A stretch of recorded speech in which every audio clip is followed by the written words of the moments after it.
Today we're going to be changing hot water heating element because recently it stopped heating. So this is what you need to do to make sure before you replace the element. Obviously, buy an element. In the link below, we're going to show you this particular element that we're going to be replacing. It's a real basic one. It's got 2 screws here in order to connect the electrical to it. It's got a rubber gasket that you just go ahead and make sure that's installed because it does come loose. With some safety warning here because we are going to have to disconnect the burner assembly in order to get access to it.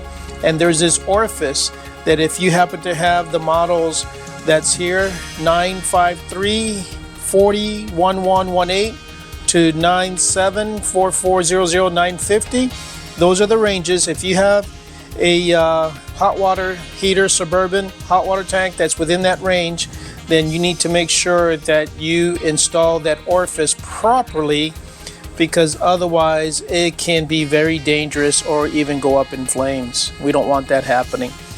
So now, one of the first things you need to do, I'm in the 377 Solitude.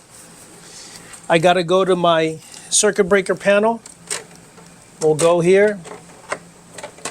And I swear, they put these things upside down. I don't know what they were thinking on the words. So we're going to look here for the water heater. You can see it there upside down. So that'll be my 6th one. 3, 4, 5, 6. 2, 3, 4, 5, 6. Right there. So we're going to make sure that we shut this off. But at the same time, we are going to disconnect the main power just to kind of play it safe. And then we're going to go ahead and find a wrench in order to disconnect this, and we'll show you that procedure outside. I went ahead and exposed my water heater here.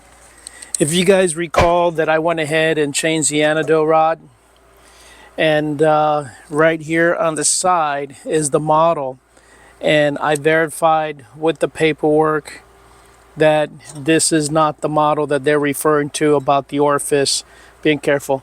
In fact, I might be able to have access once I take this cover off. So, and for those of you guys that are wondering what this is here, this is that Jogoswall, that it's a fire suppressant, that I'll link it up to a video that I created, and how to, in case a fire comes about, that this will turn it off. So, but right now we're going to go ahead and change this. It's got either a hex nut, probably a 5/16, 3/8, one of the two, or you can use a flat blade. So we're going to go ahead and use a flat blade.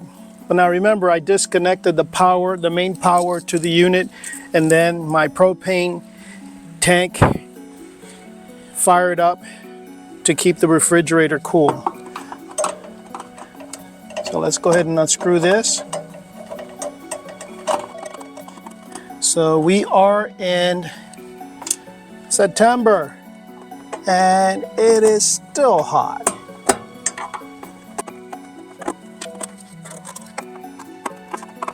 We're also going to shut the switch off. Interesting.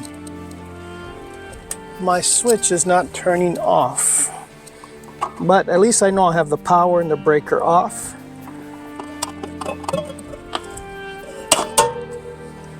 So what I need to do is disconnect the wire, electrical wires. Through it. Okay. One there. I'm going to put these to the side. So we're going to release the pressure. And it helps if you turn the water off from the main source. Otherwise, it wouldn't have that much. Okay, so now that that's done, we're going to shut it. All right, now we'll be able to pull that element out. So I had to buy this special tool in the plumbing department at Home Depot, where the elements are at. And it was only like under $8.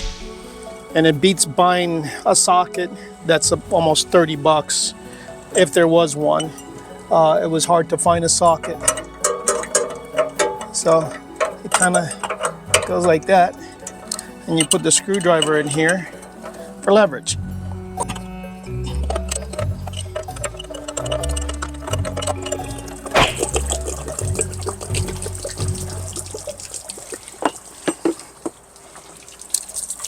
So there you go, it's draining the rest of the water at that level. And then here's the old element, and here's the new one. So while I have this open, if you guys remember in the last video, you guys can check it out here when we did the anode, I had a hard time flushing out all the crud that was in there. So I turned the power back on, and what I'm going to do is, remember my circuit breaker's off. I hooked up this hose to my wet and dry vac, because now since that's open, I'm going to go ahead and suck out all the crud that was in there. So let's turn it on.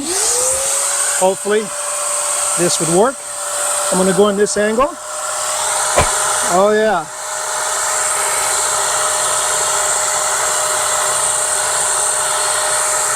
That's how we get all that crud out of there. So what I'm going to do is I'm going to turn the water on just so we can kind of hopefully get some more, flush it around.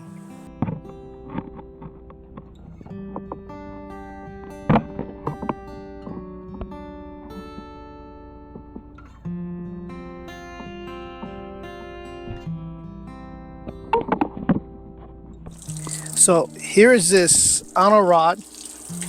That's just after a few months.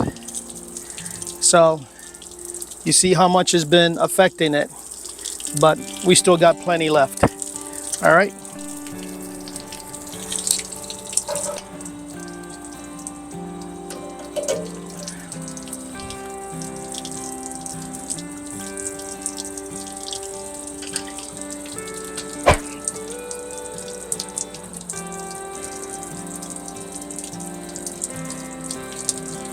So this is pretty clean in this area,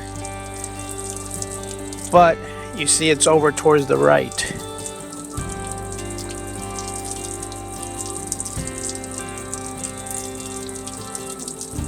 So I turned the water off and the power, and so I went ahead and I kind of matched this according to the words, and I went ahead and put a W, because remember my mark here for the white wire.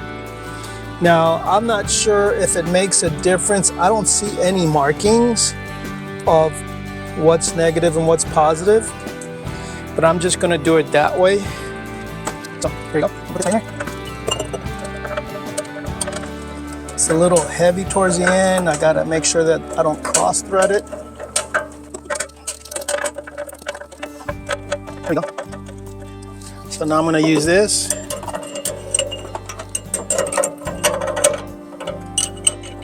Right, use the screwdriver.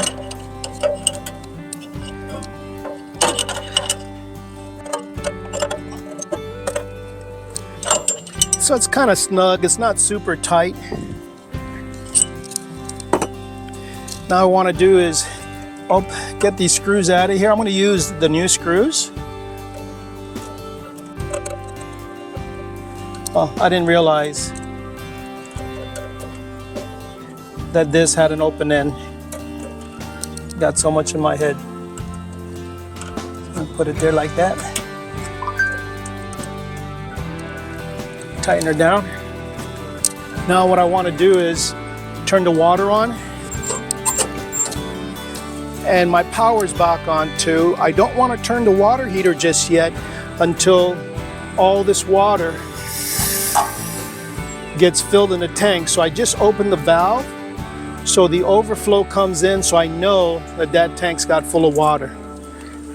So before I put my cap on, I want to make sure that it's not leaking and all. And as of right now, as you can probably see, there it is. So it's not leaking, it's dry, so that's a good sign. So I'm going to do this. I'll put it one in there.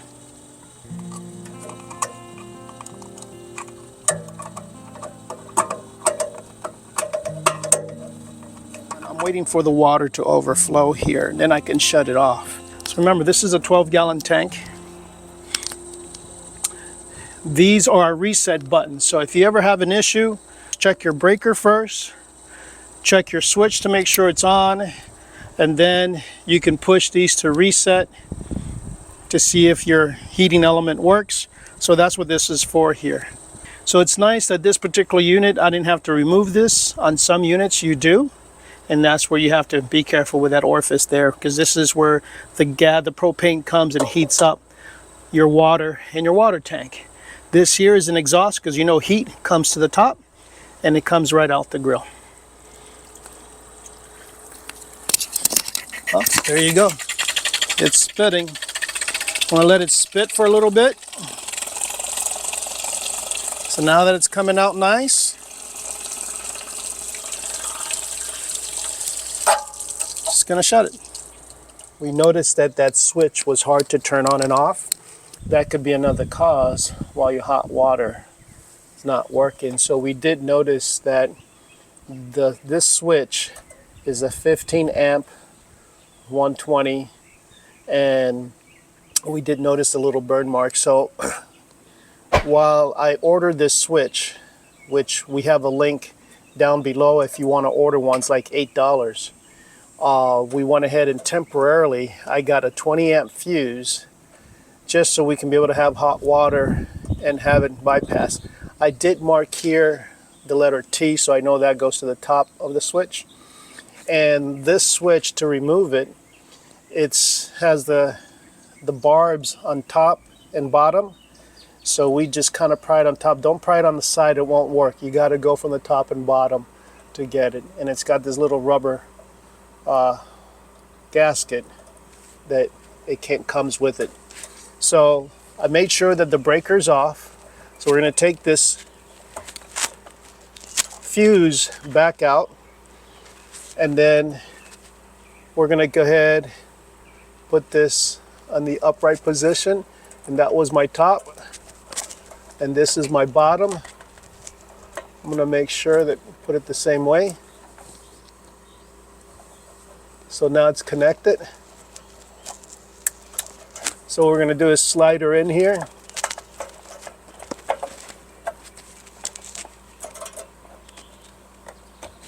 And push her back. All right. So that's how simple it is to change the switch. Now it turns on and off. I'm going to put it on the on position. Sometimes what happens is that once you change the element, you may get hot water real quick, but then all of a sudden there's no hot water. It's because of your switch, or it could be one of your resistors. But in my particular unit, happened to be the switch and the element that went bad. So there you go.